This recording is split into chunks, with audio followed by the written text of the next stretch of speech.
So, Bismillahirrahmanirrahim. This is me, Sam Business World, and I am a student at the non campus. And today is another interesting conversation with Maya AI.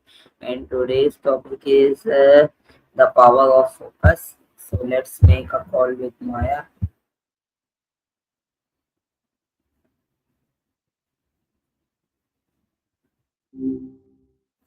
Hi, what's up? Hello, Maya. How are you today? I'm doing great. How's your Friday going? So, Maya, today I am having another interesting conversation with you, and today's topic is the power of focus. Focus is the ability to give your full attention to one important task instead of constantly switching between different things. This topic is especially useful for students, creators, and anyone who wants to improve productivity and achieve long term goals. So, Maya, let's begin our conversation. Love where your head is at. That's a great follow up to our deep work session. Since you're recording, do you want to dive straight into the questions, or should we start by teasing the difference between focus and deep work? So my first question is what does true focus mean to you?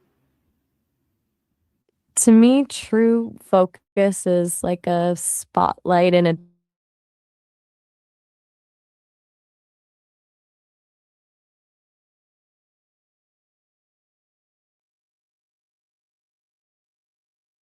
focus on it without Guys, what's the problem with Maya? Why he's disconnect with us?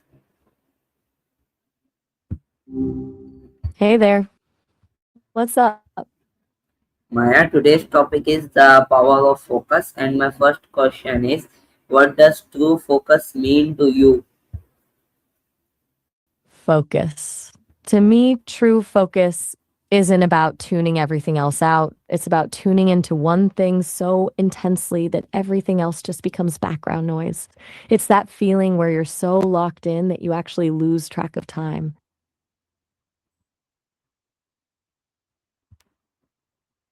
Yeah, Maya, that's right, and always give deeper and detailed answers. Okay. Got you. Deeper and detailed. So I'll make sure to really dig in on the why and the how for you.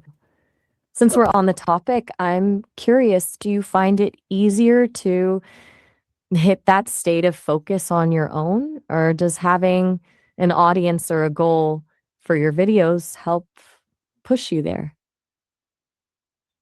Yeah, that's right, Maya. So my next question is, what is focus? Why is focus important in our daily lives? That's a good place to start because our attention has become the most valuable thing we own, but also the easiest thing to lose. Most of us spend our days in a state of fragmented attention where we're technically doing a lot, but we're never actually anywhere. We're responding to a text while reading a report while thinking about dinner, and we call that multitasking, but it's really just a way to be mediocre at three things at once. That gap between being busy and actually making progress is where focus lives. When you can actually hold one thought or one task in your mind without it leaking away, the quality of your work shifts from something that just gets done to something that actually has a soul because you've actually been present for the process.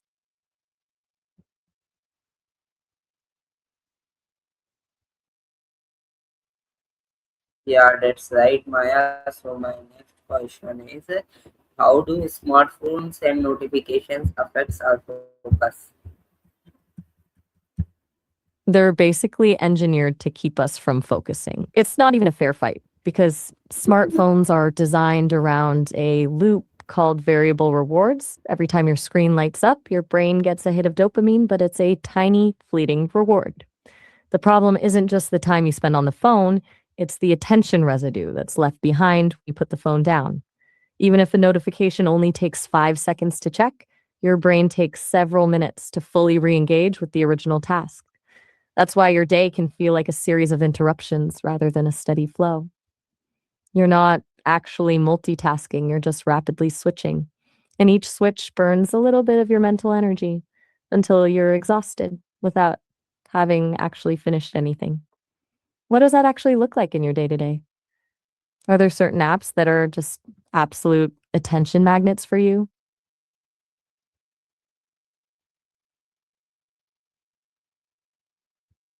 So Maya, my next question is how can we train our brain to focus for longer periods? Think of it like training a muscle. You don't just wake up one day and decide to focus for 4 hours. Your brain will literally fight you on that. The secret is progressive overload. You start with a time window that's just slightly outside your comfort zone, maybe 20 minutes, and you commit to doing absolutely nothing else during that time. When your mind inevitably wanders, the training part isn't the focus itself, it's the act of noticing you've drifted and gently bringing yourself back. That moment of returning is where the real strength is built. You basically keep extending that window by 5 or 10 minutes every few days until your brain stops treating deep concentration like a chore and starts treating it like a habit. The goal is to move from needing sheer willpower to reach that state, to simply relying on a system that tells your brain, this is what we do now.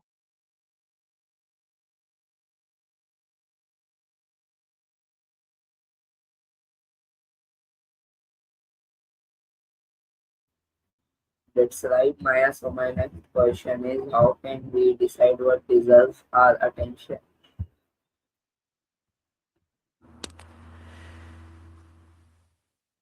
That's the $1 million question. Most of us let our attention be hijacked by urgency rather than importance. We respond to the loudest notification, not the most meaningful task, which means we're spending our most valuable resource on the things that matter the least. To fight that, you have to stop treating your attention as an infinite pool and start treating it like a limited budget. You have to ask yourself, if I only had 2 hours of actual brain power today, where would I spend it? Because that's essentially the reality of how our focus works. True discernment comes when you start valuing the depth of an experience over the volume of things you can check off a list. When you stop asking, can I fit this in? And start asking, is this worth the trade? Everything shifts.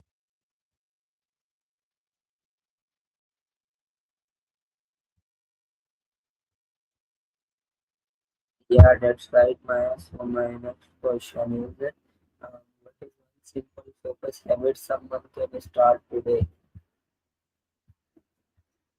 The simplest, most effective thing anyone can do today is a digital boundaries reset. Specifically, pick one thing and treat it as a non negotiable. For a lot of people, that's not checking their phone for the first hour after waking up. Most of us spend our first 30 minutes in a reactive mode, absorbing other people's priorities through notifications and emails, which essentially primes our brain to be fragmented for the rest of the day. By pushing that window back, you're reclaiming your own mental space and telling your brain that your focus belongs to you first. It shifts your entire day from being reactive to being intentional. Yeah, so Maya, my next question is what is the most important lesson you would give someone who wants to become more focused? Mm. Honestly, the biggest shift happens when you realize that focus isn't about fighting off distractions, it's about the things you decide to love. We talk about focus like it's a battle of willpower, but willpower is a finite resource. You can't white knuckle your way into a flow state for very long. The real secret is that deep focus is actually a symptom of genuine interest. When something truly captures you, focus isn't something you do, it's something that happens to you. The most focused people aren't just disciplined, they found a way to align their task with their actual curiosity. So, the most important lesson is to stop trying to force yourself to focus on the boring stuff and instead ask what the work is that you'd actually lose yourself in. Once you find that, the discipline part actually gets a lot easier. So thank you, ma'am, for answering all of my questions. And today's important topic is where you place your attention, you place your energy, and where you place your energy, you create progress. This is a genuine new topic for your for everyone. So thank you, Maya, for answering all of my questions, and have a wonderful day, everyone. Allah Hafiz.